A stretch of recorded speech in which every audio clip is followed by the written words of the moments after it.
Laurette admire l'intimité de Bonaparte, ses entretiens et ses plaisirs. Son compagnon de table et son lecteur ordinaire participaient aussi de ses dangers. Il combattit auprès des Sarrasins aux pyramides, au Mont Tabor.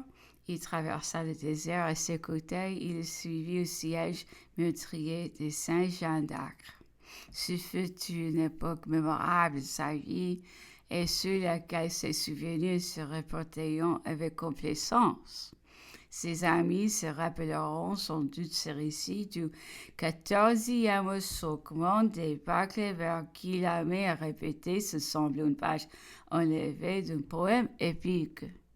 On avait entamé la cortine qui protégeait une vaste sainte de la vie et le palais des Gésards.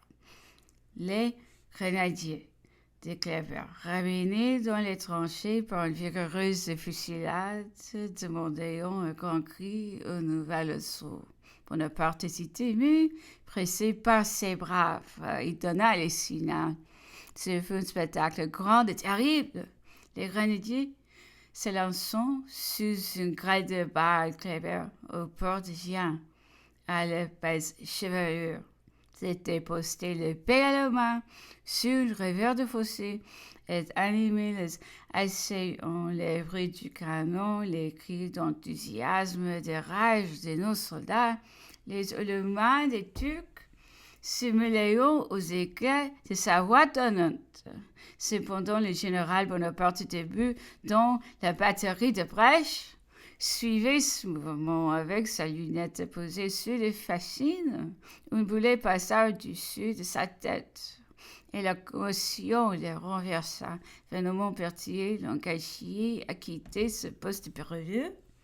Il ne reçut pas de réponse au même instant où une balle vint frapper à mort le jeune malheureux Arrigui.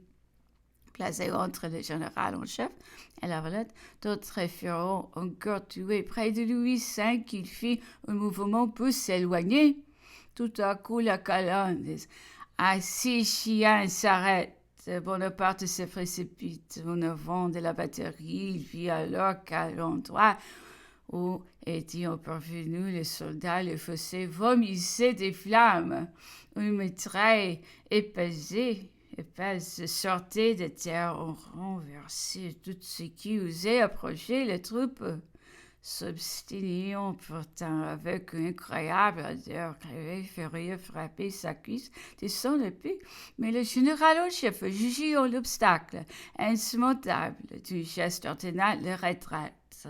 Ainsi finit le siège de Saint-Jean d'Acre. Bonaparte ayant quitté la Syrie et ajouté à son immortelle campagne de bulletins d'Aboukir, remis à Cléber. Les commandements de son armée et saluant la Corse au passage qui, sur le rivage de France, par l'enthousiasme des citoyens, conduit en triomphe jusqu'à Paris d'un souffle. Il renversa le trône vermelou des directeurs. La France applaudit, surtout lorsque les généraux, portés sur le pavois consulaire, passaient le tournant parut à ses yeux comme un arbitre et un sauveur. La Valette avait suivi Bonaparte à son retour. Il aida son général dans le coup de main des 18 Brumaire. Cependant, la guerre continuait avec l'Autriche. Le gouvernement français voulut avoir à portée des événements un homme capable de juger le moment favorable pour les négociations. La Valette fut envoyée à Dresde, munie des pouvoirs nécessaires pour traiter de la paix avec l'Autriche. Mais le général Moreau à Hohenlinden, le véritable négociateur de la France. La paix conclue, la Valette revint à Paris. Ici se termine sa carrière militaire et diplomatique. Le premier consul préoccupé de son règne, qui a déjà commencé sous que le républicain voulut s'associer dans l'administration de la France et tous ceux de ses compagnons d'armes dont il avait approuvé la fidélité, la zèle et les talents. La Valette fut choisie de premier nommé d'abord commissaire général au poste. Cette charge à l'établissement de l'Empire fut convertie en salle de directeur général à laquelle Napoléon ajouta dans les suites les titres de comte, de conseiller d'État et de grand officier de la Légion d'honneur.